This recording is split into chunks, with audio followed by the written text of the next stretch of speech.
కోర్టులో matrimonial cases start అయినప్పుడు wife husband పై ఒక సందర్భంలో మెయింటెనెన్స్ కేసు వేస్తుంది. అయితే ఇప్పుడు హస్బెండ్ ఆలోచన ఎలా ఉంటుందంటే, ఇప్పుడు మేమిద్దరం వేరే అయిపోయాం, నా మీద ఖచ్చితంగా ఇప్పుడు మెయింటెనెన్స్ కేసు వేస్తుంది అని కొన్ని టాటిక్స్ ప్లే చేస్తాడండి.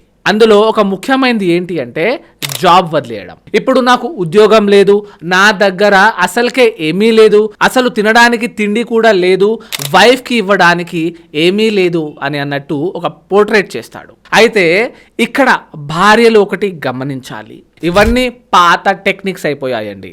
ఇప్పుడు ఉన్న హస్బెండ్స్ అందరూ కేసెస్ పడగానే తమ జాబ్లు వదిలేస్తున్నారు.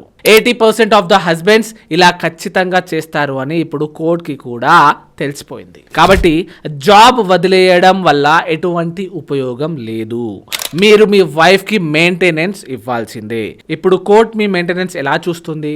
మీ శాలరీ స్లిప్ ఉంటుంది కదా, దాని ప్రకారంగా మెయింటెనెన్స్ ఉంటుంది. ఒకవేళ శాలరీ స్లిప్ లాంటిది ఏం లేకపోతే, మిమ్మల్ని మీరు ఒక కూలీగా చూపిస్తే మినిమం వేజెస్ యాక్ట్ బేస్ పై నడుస్తుంది.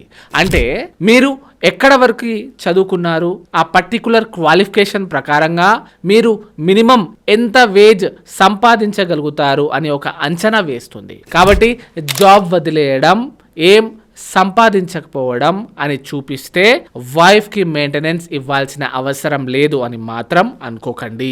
డివోర్స్ నడిచే మీ ఫ్రెండ్స్కు షేర్ చేసి వాళ్ళకి నిజం అర్థమయ్యేలా చేయండి. లా తెలుసుకోండి, మీకు మీరే లాయర్ అవ్వండి. ఇలాంటి ఇంకా లీగల్ విషయాల కోసం మీ లీగల్ గురువును ఫాలో చేయండి. Thank you.